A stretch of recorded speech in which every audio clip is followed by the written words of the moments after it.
अगर आपने हमारे चैनल को सब्सक्राइब नहीं किया है तो चैनल को सब्सक्राइब करने के साथ साथ इस बेल आइकन को प्रेस करें ताकि आप देख पाएं हमारी वीडियोस सबसे पहले।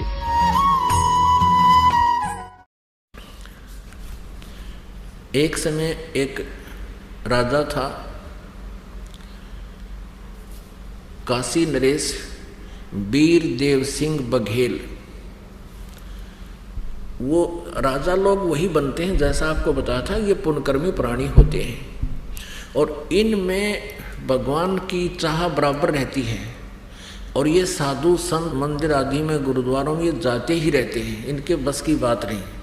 और धार्मिक अनुष्ठान भी अपने गुरुओं के माध्यम से करवाते हैं। तो ये गुरु कैसे थे? एक बार राजा वीर सिंह जी ने, काशी नरेश ने प्रतिवर्ष की तरह अपना एक धार्मिक अनुष्ठान करवा रखा था। उनके महल से अपने रेजिडेंस उस बाग में था। उस बाग के एक कोने में अलग से एक सत्संग स्थल बना रखा था। वहाँ पर वो प्रतिवर्ष महीने में या 6 महीने में जैसा भी वो अपने अनुष्ठान कराता रहता था। तो क्या करते थे, ये नकली संत जाते थे, उनको खाने पीने की सारी सुविधा को उपलब्ध करवा देता था राजा, और चलते समय उन्हें 5-5 सोने की मोहरें दे देता था। वो उस लालच में वहाँ गणेश ले जाया करते हैं सभी पंथों के। एक बार ऐसा ही अनुष्ठान हो रहा था, कबीर परमेश्वर जी भी पहुँच गए। अन्य संत थे, वो कोई लाल कपड़े पर रहा, कोई दाढ़ी मूछ मुंडा रहा, या कति बड़ी बड़ी दाढ़ी अलग से सिंगर के बैठा, कंठी माला गणी पैर के। परमात्मा अपने सिंपल वाणी में जैसा भी वो उत्तर प्रदेश का, उसमें धोती कुर्ता टोपी हुआ करती थी, इसमें और दाढ़ी बड़ी हुई, जाके उन्हीं में बैठ गए। सत्संग हो रहा था। उनमें से किसी ने बताया कि ये कबीर जो है ये भी सत्संग करता है। तो उन्होंने कहा, संतों ने जो बैठे थे, एक मंच पर श्रोता अलग थे और एक स्टेज पर वक्ता बैठे थे संत। परमात्मा नीचे बैठे थे श्रोताओं में। अब किसी ने कहा कि ये कबीर भी सुना है, बहुत अच्छा सत्संग करता है। तो उनका जो हेड था, राजा का जो निजी संत था, गुरु था, उसने कहा, आओ भगत जी आप भी सुना दो खड़े होकर वहीं पर, क्योंकि वहाँ भेदभाव बहुत होता है। संत तो जो गद्दी पर बैठे वो तो बड़े अपने आप को सुपीरियर समझते हैं, और परमात्मा एक सिंपल वेशभूषा में थे। उन्होंने उनको एक भक्त जानकर कहा कि आप कुछ सुना दो। परमात्मा ने कहा कि आपने सब कुछ सुना ही दिया, अब मैं क्या सुनाऊँ? अब सूर्य को दीपक क्या दिखाऊँ? फिर भी कहने लगे, नहीं नहीं कुछ तो सुनाओ, कुछ तो सुनाओ। सुना आप बहुत कुछ सुनाते हो, बहुत सत्संग करते हो। परमात्मा बोले, तुम मेरे सत्संग को सुन नहीं सकोगे। कि नहीं नहीं ऐसी कोई बात नहीं, आप सुनाओ सुनाओ। अब वो तो महिमा गाँव थे विष्णु जी की, सर्वेश्वर महेश्वर सर्वशक्तिमान परमेश्वर है, ये है। अब परमात्मा ने कहा कि मेरे एक प्रश्न का उत्तर दे दो। कौन ब्रह्मा का पिता है, कौन विष्णु की माँ, शंकर का दादा कौन है, हमको देवो बताए। अब सारे कूद कपड़े, ये क्या बात कही, इनका कोई माता पिता नहीं, सर्वेश्वर है महेश्वर है सर्वज्ञ है, ये तो अजन्मा है, सारी सृष्टि के पालनहार है। परमात्मा ने उनकी सारी जो है ना शंकाओं का समाधान किया, बताया कि देवी भागवत 3रे स्कंद में ऐसे ऐसे लिखा है। विष्णु जी स्वयं स्वीकार करते हैं, ये देखिएगा कि हमारा तो जन्म और मृत्यु होता है, हम अविनाशी नहीं है। ये देखिएगा, श्रीमद् देवी भागवत, गीता प्रेस गोरखपुर से प्रकाशित। संपादक हनुमान प्रसाद पोदार चिमनलाल गोस्वामी। ये गीता प्रेस गोरखपुर से प्रकाशित है। ये भी दिखा देते, कंसेप्ट क्लियर कर दें। 123 पृष्ठ पे ये 3रा स्कंद। और यहाँ विष्णु भगवान अपनी माता दुर्गा की प्रशंसा कर रहे हैं, महिमा कर रहे हैं, स्तुति। तुम शुद्ध स्वरूपा हो, ये सारा संसार तुम ही से उद्भासित हो रहा है। मैं ब्रह्मा और शंकर, विष्णु ब्रह्मा और शंकर, हम सभी तुम्हारी कृपा से विद्यमान है। हमारा आविर्भाव माने जन्म, तिरोभाव माने मृत्यु हुआ करता है। केवल तुम ही नित्य हो, जगत जननी हो, प्रकृति और सनातनी देवी हो। अब भगवान शंकर बोले, देवी यदि महाभाग विष्णु तुम्ही से प्रकट हुए हैं तो उनके बाद उत्पन्न होने वाले ब्रह्मा भी आपके ही बालक हुए। फिर मैं तमोगुणी लीला करने वाला शंकर का तुम्हारी संतान नहीं हुआ, अर्थात मुझे भी उत्पन्न करने वाली तुम ही हो। शिवे संपूर्ण संसार की सृष्टि करने में तुम बड़ी चतुर हो। इस संसार की सृष्टि सतीथि और संहार में तुम्हारे गुण सदा समर्थ हैं। उन्हीं तीनों गुणों से उत्पन्न हम ब्रह्मा विष्णु एवं शंकर नियमानुसार कार्य में तत्पर रहते हैं। परमेश्वर ने कहा कि तुम झूठ बोल रहे हो, ब्रह्मा विष्णु महेश अजरो अमर नहीं है, इनका नाश होता है, जन्म मृत्यु होते इनके माता पिता हैं। ये ब्रह्म काल रूपी ब्रह्म ये इनका पिता है और दुर्गा इनकी माता है। और भी काफ़ी बताए मालिक ने प्रमाण दिए, पर वो चंगरगे जो सामने श्रोता बैठे उनकी बेइज्जती होगी। इनको भगवान नहीं चाहिए, इन्हें तो अपनी मान बढ़ाई चाहिए। इन श्रोता भाड़ में जाओ, इनकी इज्जत बनी रहे, इनकी रोजी रोटी बनी रहे। श्रोता बैठे उनकी बेइज्जती होगी। इनको भगवान नहीं चाहिए, इन्हें तो अपनी मान बढ़ाई चाहिए। इन श्रोता भाड़ में जाओ, इनकी इज्जत बनी रहे, इनकी रोजी रोटी बनी रहे। और परमात्मा कहते हैं जब ये संत बन गए, संत भक्ति भगवान के लिए ये घर बार त्याग कर या कोई विशेष क्रिया करके ये भगवान की तरफ अग्रसर हुए हैं और ये संत बन गए, औरों को मार्गदर्शन कर रहे हैं, स्वयं ज्ञान नहीं। और इनको ये सच्चा ज्ञान मिल जाता है संतों को, तो ये अगर ये अच्छी आत्मा हैं तो इन्हें स्वीकार करना चाहिए। लेकिन ये तभी से आग लगी हुई आज तक, ये मरना मंजूर है, इन्हें ये स्वीकार नहीं कर सकते। परमात्मा की वाणी है कि राज्य तजना सहज है, सहज त्रिया का नेह, और मान बढ़ाई ईर्षा दुर्लभ तजना ये। और इनके तजे बिना भगवान के निकट भी नहीं आ सकता। तो सभी चिंगर गए, तने बड़ी बात कही, तू कैसा नास्तिक आ गया है, हिंदू धर्म का तो जो है ना बेइज्जती करता है, हमारे देवताओं के बारे में गलत बोलता है। चिंगर गए। उनमें से एक व्यक्ति गया, संत राजा के पास पहुंचा, राजा से और नमक मिर्च लगा के कहा कि कबीर नाम का कोई व्यक्ति है, हमारे हिंदू धर्म की बेइज्जती करता है, विष्णु जी को नासवान बताता है, हमारी तो नाक काटती। राजन परमात्मा उधर वार्ता कर रहे थे उनसे। इतने में राजा ने एक पुलिस वाला भेजा लाठी लेकर, अब जाओ कबीर को बुला कर ला।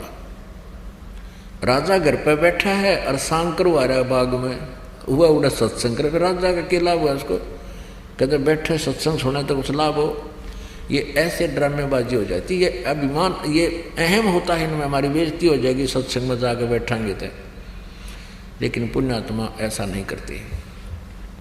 तो राजा ने सिपाही भेजा छड़ीदार के ला उसको बुला के। अब छड़ीदार ने यानी उस सैनिक ने कहा जाके कि चलो तुमको राजा बुलाते हैं, तो क्या बकवास कर रहा है। अब परमेश्वर ने कहा कि भाई मैं एक नागरिक हूं, स्वतंत्र, और मुझे तेरे राजा से कुछ लेना देना नहीं है। अगर तेरे राजा को गरज है तो मेरे पास आ जाएगा, और मैं नहीं जाता वहां। अब उस सैनिक ने साथ में वो जो संत आया था लेकर बुला कर लाया था, वो फिर वापस गए। राजा से कहा कि राजन वो तो यूँ कहे मैं ठेंगे पर रखता हूँ ऐसे राजाओं को, मुझे जरूरत नहीं ऐसे राजाओं की, उसको गरज पड़े तो आ जा। अब राजा ने यह बात कोई कह दे उसका, वो तो फिर अपनी बेइज्जती मान लेता है, और अभिमान बहुत होता है राजा में। 10-20 सैनिक लेकर चला राजा स्वयं। अब परमात्मा कहते हैं सो छल छिद्र मैं करूं अपने जन के काज। जब वो राजा वीरदेव सिंह बघेल रह गया 100 फुट की दूरी पर, 100-125 फुट की दूरी पर, तब परमात्मा ने अपना आसन जमीन से 1.5 फुट ऊपर कर लिया। हवा में 1.5 फुट ऊपर हवा में बैठे, नीचे कुछ नहीं, जमीन से 1.5 फुट ऊपर उठ गए केवल राजा को दृष्टिगोचर हो रहे हैं, अन्य को नहीं। अब कितना अंडी पाक रहा हो भगवान के सामने, फिर के ब्यों इन राजाओं का। 1 मिनट में इनकी मुर्गी बना दे संत जो चाहत है। तो वो डर गया, उसने देखा ये तो वह परम संत है, जमीन से ऊपर नीचे कुछ भी नहीं। गया तथा उनको सोटे मारन और हाथ जोड़ कर करबद्ध खड़ा हो गया।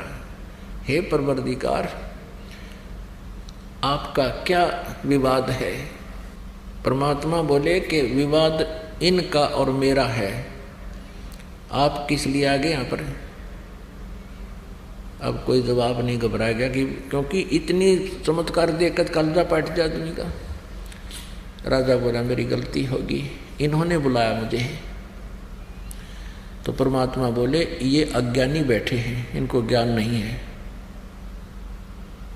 परमात्मा ने 1 घंटा खड़ा होकर सत्संग करा के सारी हर पहलू पर विचार दिया। तू कौन, कहाँ से आया है, परमात्मा की भक्ति बिना तुम्हारा क्या होगा, राज्य पद तभी तक रहेगा जब तक तुम्हारे पुण्य हैं, पुण्य क्षीण होने के बाद फिर राजा रसब हो। अब वो पुण्यात्मा थी और कुछ मालिक ने दया कर दी उसके ऊपर, अग्रम अग्रम खत्म कर दी उसकी।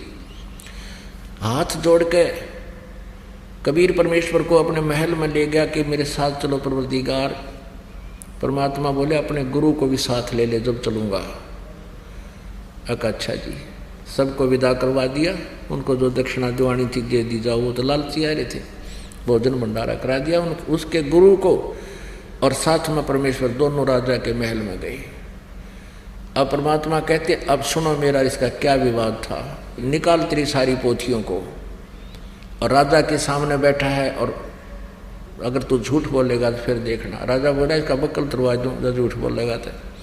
अब परमात्मा बताने लगे खोल शिव पुराण को, रुद्र संहिता अध्याय 5 और से 9 तक पढ़। उसके अंदर क्या लिखा है, काल रूपी ब्रह्म और दुर्गा के योग से विष्णु की उत्पत्ति हुई। वो ब्राह्मण कहता है ऐसा ही लिखा है, वो पढ़ा संस्कृत। अब उस ब्राह्मण का भी उद्धार हो गया, राजा का भी उद्धार हो गया, दोनों ने परमात्मा से उपदेश लिया। अब ठीक है, नाम ले लिया, भक्ति करते हैं। परमात्मा ने प्रथम मंत्र दे दिया राजा को और फिर कहा कि फिर आऊँगा, फिर कभी तुम्हें सतनाम दूंगा। अब राजा लोग ठीक है कुछ दिन भक्ति करता रहा, फिर अपना राजकाज में करता रहा और नियम बता रखे थे जीव हिंसा नहीं करना। अब कुछ दिनों के बाद मंत्रियों ने श्रृंगार लिया राजा के, चलो राजा शिकार करने चलते हैं। ब्राह्मण उनके गुरु लोग भी कहा करते थे कि अक्षत्रिय यदि शिकार नहीं करेगा तो वो भूजदल बन जाता है। ये दूने क्रम फुड़वाने उनके। तो कबीर परमात्मा पहुंच गए एंड टाइम पे, और उधर से वो मर्यादा भंग करने के लिए तैयार हो गया। घोड़े गाड़े तैयार कर लिए, सब अपने 150 व्यक्ति सैनिक साथ कर लिए और जंगल में 1 हफ्ते के लिए चल पड़े। चलने वाले थे इतने परमेश्वर पहुंच गए कबीर जी। आओ महाराज जी, आओ महाराज जी, वीरदेव सिंह बघेल कहने लगे। परमात्मा ने बोले कहाँ जाने की तैयारी है? कि जी हम शिकार खेलने जा रहे हैं, आप भी चलो हमारे साथ। परमात्मा बोले भाई मैं नहीं चलता। नहीं जी आप चलो, हमारे गुरु हो। भगवान का देख गुरु भी कब मैंने, और मैंने कर रखे मेरा जीवन सा नहीं करने, ये करने की तैयारी कर रहे नालायक। परमात्मा बोले कि मैं आपके साथ चल भी पड़ूंगा तो वहां आपको कोई शिकार नहीं मिलेगा। अब वो समझे कि परमात्मा के कोड वर्डों को। वीरदेव सिंह बघेल कहने का नहीं जी ऐसे जंगल में जाएंगे वहां पर बहुत से शिकार हैं। परमात्मा बोले यू नो ऐसे नहीं मानेगा। अच्छा भाई चलो। मालिक के लिए भी हाथी का तैयारी करवा दी, उसके ऊपर बैठा दिए। पहुंच गए वहां जंगल में, शाम तक पहुंचे, सुबह की तैयारी की शिकार के लिए। अब सुबह चल पड़े सैनिक भी और वो भी, कबीर साहब भी साथ में।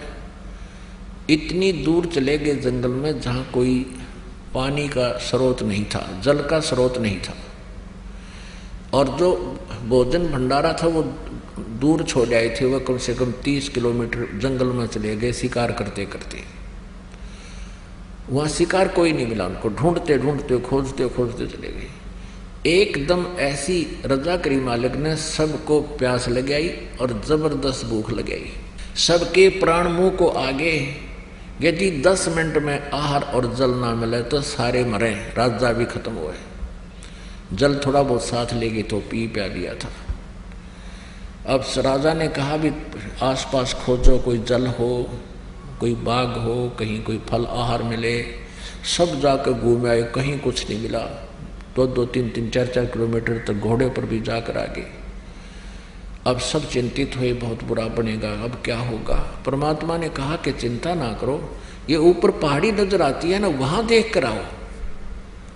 अब राजा और साथ में 1-2 मंत्री और थे, वो कहने लगे नहीं नहीं, वहां क्या मिलेगा, जब समतल क्षेत्र में नहीं मिला, पहाड़ पर क्या हो सकता है महाराज। परमात्मा चुप हो गए। एक और समझदार सा मंत्री था, वो कहने लगा भाई संत जो बात कहा करें कुछ गौर करनी चाहिए। तो उसको उनके कहीं बादशाह कर 2-3 जने गए उस पहाड़ पर, घूमते घूमते ऊपर जाकर क्या देखा, इतना सुंदर जल, बिल्कुल अमृत भरा पड़ा एक सरोवर, मतलब छोटा सा तालाब तलैया, और उसके चारों तरफ बाग, सुंदर ये सेब, संतरे, आम, बहुत सुंदर लदपद हो रहा है। उन्होंने आवाज लगाई कि आ जाओ आ जाओ, बहुत सुंदर स्थान है, जल भी है, आहार भी है। अब सभी पहुंच गए ऊपर, देखा सचमुच यहाँ तो एक अलग से दुनिया है, अलग से परमात्मा कुदरत का खेल देखो भाई। ये कह रहे सब ने जल पिया, फल आहार किया। वहां से प्रस्थान करने लगे तो सभी ने फल तोड़ के और अपने जेबों में ठोक लिया, चल पड़े। अब घोड़े पर बैठा रखे तो हाथी तो पीछे छोड़ रखा था। अब घोड़े पर बैठा लिया कबीर परमेश्वर जी को, और राजा भी उसी पर बैठ लिया। अब राजा ने घोड़े को तो थोड़ा सा चल पड़ा ना काफिला वहां से, बाग से। राजा ने देखा, हे भगवान तेरी कैसी कुदरत, ऐसे पहाड़ के ऊपर, और जल कहाँ से आया ये बाग कैसे यहाँ लगा। अब पीछे मुड़कर घोड़ा मोड़कर देखा, वहां तो धूल उड़, कुछ भी कोई नहीं, नरे पत्थर पड़े। अब राजा की आंख फट गई कि हे भगवान, हे गुरुदेव, वो कहाँ गया बाग। परमात्मा बोले बेटा जहां से आया था वहां गया, ये हमारे सतलोक से आया था। अब इसने सौंपना नहीं कह सकते, क्यों गोज भरी फलों की सबकी थैला में रखा राजा ने भी। अब वापस आ गए, कोई शिकार नहीं मिला। अगले दिन भी परमात्मा ने कहा घर चलो, इन बकवादों से कुछ नहीं हासिल होगा। पैर पकड़ लिए। राजा बोला जी आज के बाद कति जीव हिंसा नहीं करूंगा। प्रभु कहने लगे मैं इसलिए आया था ना, तुम सारे मरो यहाँ पर, तुम्हारा अंत था, तेरी एक्सटेंशन की है मैंने। और तो पक्की जचगी सब कहकर 20 किलोमीटर थे, कुछ भी नहीं था, सारे मराओ कति 10 मिनट में जल और आहार ना मिलता था। घर आकर उसने अपनी रानी से सारा करिश्मा बताया कि परमात्मा आए हैं, ऐसी रक्षा कर दी, हम सारे मरने थे। इससे प्रभावित होकर रानी ना मान्या करती, रानी ने भी नाम ले लिया, यानी पूरे परिवार ने। अब परमात्मा ने कहा कि अब तू भक्ति कर, तुझे सतनाम दे दिया है, बकवाद छोड़ दिए भी। बोला ठीक है। फिर कहा कि तुझे कुछ दिन में सारनाम दूंगा। अब कुछ वर्षों के बाद राजा ने कहा कि प्रभु आपका दास इस योग्य हो गया हो, सारनाम के दया करियो। परमात्मा ने कहा ठीक है भाई, आज तेरे को सारनाम दूंगा, लेकिन मेरी कंडीशन है। क्या है कि एक चंद्र प्रभा नाम की एक बेटी है हमारी, नाम ले रखा उसने, हमारी उपदेशी शिष्या है, तुम्हारी गुरु बहन है। वो ब्राह्मण की लड़की है, विधवा हो चुकी है, उसके एक बेटी है। उसको वो भी जानता था, राजा भी जानता था उस बहन को कि अच्छा जी वो, हाँ। उसके पास एक धोती है, धोती साड़ी जिसको बोलते हैं, और मुझे चाहिए, आपको उपदेश दूंगा ना सारनाम, तो मुझे एक सफेद कपड़ा चाहिए, सूचा स्वच्छ, और उस लड़की ने अपने ही आंगन में बाड़ी बीज के, कपास का पौधा बीज के, कई पौधे, और उसमें से जो कपास चुग के उसको लोड के उसकी धागा यानी काट के उसकी उसने अपने हाथों से एक धोती बना रखी, और वो धोती तू ला कर दे, बाजार से नहीं चलेगा कपड़ा, वो स्वच्छ कपड़ा है, और धोती बना रखी है, और वो धोती तू ला कर दे, बाजार से नहीं चलेगा कपड़ा, वो स्वच्छ कपड़ा है, और ये सारनाम देना है। ये तो एक लीला थी मालिक की, वैसे सारनाम में इसकी आवश्यकता नहीं थी। उनका भ्रम तोड़ना था, क्योंकि हम रीस तो कर लेते हैं, सारनाम मिला, मिल भी जाओ तो फिर वो खरे नहीं रहे तो वो फिर खत्म हो जाता है। इसलिए परमात्मा पहले पूरे तैयार करते हैं। और ठीक है, राजा ने कहा जवाब किया गया प्रभु। राजा ने अपने 2-3 नौकर भेजे सैनिक कि जाकर उस बहन से कहो कि राजा आ रहा है। परमात्मा ने कहा तुम स्वयं जाकर लाना। अच्छा है। अब उस लड़की ने सोचा राजा का मेरे घर पर आने का कौन सा तात्पर्य, क्या उद्देश्य है? राजा लोग खैर में तो आते नहीं, कोई उपद्रव जरूर करेगा मेरे साथ में, जान की बात। फिर भी हिम्मत सी करके आना ही था उसने, तो उसके लिए एक अलग से बढ़िया कपड़ा बिछा करके आसन लगाया और दूध गर्म कर लिया। राजा जब पहुंचा उसको बैठने को प्रार्थना की, राजा बैठ गया। तब उस राजा ने कहा बहन मैं आज आपके पास एक विशेष वस्तु मांगन आया हूं, बहन तू नाटिए मत ना। वो कहने लगी आप राजा हो, हम आपकी प्रजा हैं, आपका सब वस्तुओं पर अधिकार होता है राजा का, तो आज्ञा करो।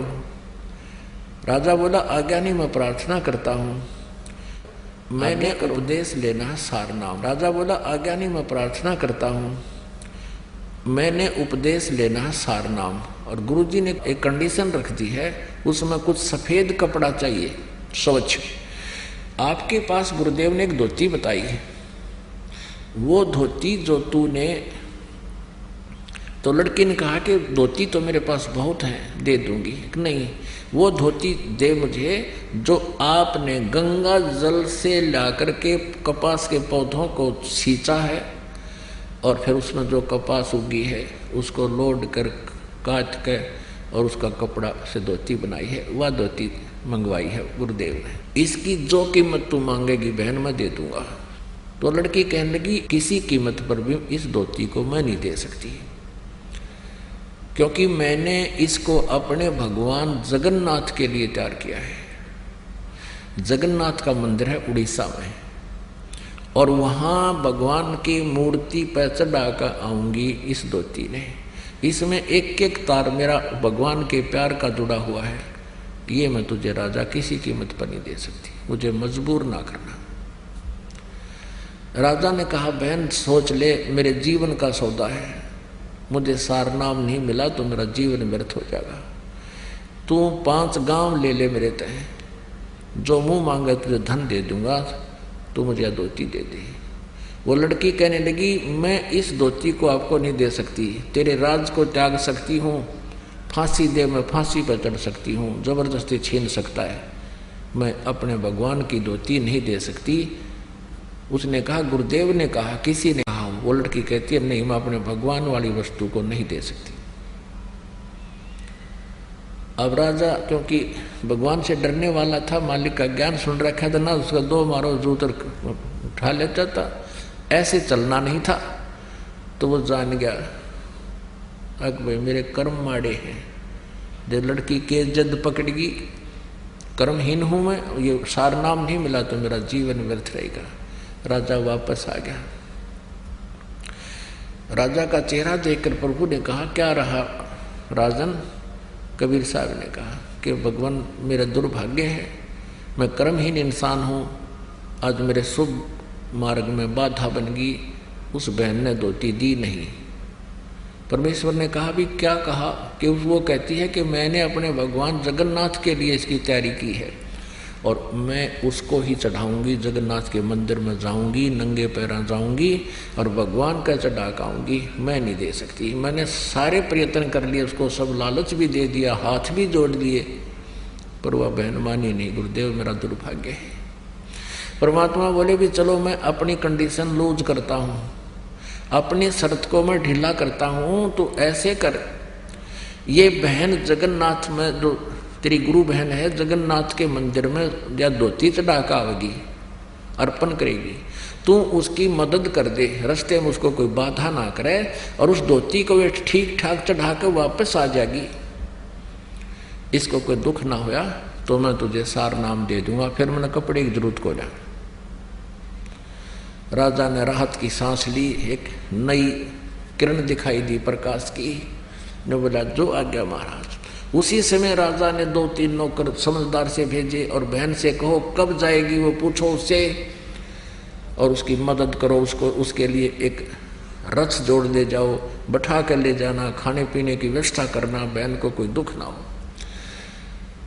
अब राजा की आज्ञा लेकर के सिपाही पहुंचे कि बहन, राजा ने कहा कि आप कब जाओगी जगन्नाथ के ये धोती अर्पण करने। राजा ने हमारी सेवा लगाई है 4-5 सैनिकों की, हम आपके साथ चलेंगे, आपको कोई रास्ते में दुख ही ना कर दे। आपके लिए राजा ने रथ तैयार करवा दिया है। वह बहन कहने लगी मैं, उसने तो ये सोचा था कि राजा घर पर जाकर सोचा करे और फिर मेरे साथ कोई उपद्रव पैदा करेगा। वह डर रही थी, सैनिक वापस आए तो घबरा रही थी कि हो गया काम गड़बड़, होने दो जो होगा, ये सोच लिया था। भगवान के लिए देश निकाला भी अच्छा। अपने आत्माओं ये देखना है आपने, इसका निष्कर्ष क्या निकलेगा इस स्टोरी का। ये केवल कथाएं नहीं है, ये हमारे लिए बहुत काम की वस्तु है। अब जब ये बात सुनी उस बहन ने, वह गदगद होगी, शुक्र मनाया जगन्नाथ भगवान का। हे जगन्नाथ भगवान, आपने मेरी इज्जत रख दी, राजा का मन बदल दिया। इन्होंने पता कौन सा जगन्नाथ बदलना लग रहा है इसके मन को, इतनी बुद्धि कमजोर थी हमारी। और कहा, सारी बात सुनकर कहने लगी भाई ना तो मैं रथ में बैठूं, मैं तो पैदल जाऊंगी, राजा का शुक्रिया है, अगर तुम मेरे साथ चलो तो मुझे कोई इतराज नहीं। ऐसा ही हुआ, लड़की चलेगी, सैनिक साथ चल पड़े रथ लेकर, खाने पीने की व्यवस्था उसमें अपनी ले ली, वो लड़की पैदल गई वहां तक। अब शाम में पहुंचे, सुबह नहा धोकर उस बहन ने वह अपनी जो धोती हाथ से बना रखी थी वो चादर लेकर भगवान जगन्नाथ के मंदिर में मूर्ति के चरणों में रखना चाहिए, रखते ही और कहा कि इस दासी की तुच्छ भेंट स्वीकार करना जगन्नाथ। वो धोती वहाँ से उठी और उस जगन्नाथ के मंदिर के प्रांगण में जाकर पड़ी और आकाशवाणी हुई कि नालायक, जगन्नाथ तो काशी में बैठा है, वो कबीर परमात्मा इज जगन्नाथ, तो किस धक्के खाना गई। कलेजा फट गया उस लड़की का, रोआ बुरी तरह। ओए होए, वो भगवान स्वयं है कबीर जी। वो वहीं से रोने लगी थी, आंखों में इतने आंसू बह गए कि सारे कपड़े भीज गए उस बेटी के, कि मैं कितनी नीच हूँ, भगवान कहाँ मैं खोजन की तागी। परमात्मा कहते हैं गुरु मानुष कर जानते ते नर कहिए अंध, महादुखी संसार में अग गई यम के फंद। आकाशवाणी ने कहा कि जगन्नाथ वहां बैठा, जिसने धोती वहां मंगवाई थी, तो वहां नहीं पहुंचा सकी, यहां धक्के खाने आ गई, ले जा इसको उठाकर। अब ये आकाशवाणी सुनी उन सैनिकों ने भी, वापस आगे रोती हुई। अब वो लड़की रो रही थी। 10-12 दिन के बाद फिर वो वापस पहुंचे। उस दिन भी परमात्मा, क्योंकि लीला थी उनकी, पता था उनको, तो कबीर जी ने वीर देव सिंह बघेल के घर पर विराजमान थे, पता था कि आने वाली है वो सारा सांग वापस आओगा, वह खाया ही धक्के नालायक है। अब पहले पता किया कि कबीर साहब के घर पे गए, पता लगा कि राजा के यहाँ पहुँचे हैं, फिर राजा के घर पहुँचे, वो लड़की भी और वो सैनिक भी।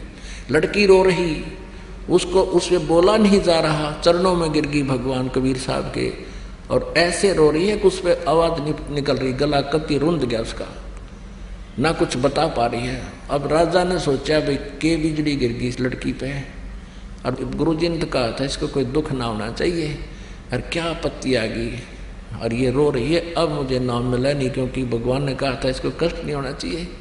सैनिकों को बुला कहा, अरे निकम्मो क्या हो गया इसको, तुमने मेरा नाश कर दिया। तो वो कहने लगे जी कुछ नहीं हुआ, सारी कहानी से परिचित कराया और कहा जी वहाँ इसने जो धोती चढ़ाई तो वो धोती वहाँ से उठकर बाहर गिर गई, और कहा आकाशवाणी की कि जगन्नाथ वहाँ बैठा है कबीर, वो जगन्नाथ है, सारी सृष्टि का मालिक है, तू कहाँ धक्के खाना गई, वहाँ उसने जगन्नाथ ने खुद मांगी, वहाँ तो तू दे नहीं सकी, और उसी को अर्पण कर। वह धोती भी 7 सिर पर ले रही वह लड़की, और तब तेरा कल्याण होगा। अब दोनों का एक तीर से 2 शिकार किए परमात्मा ने।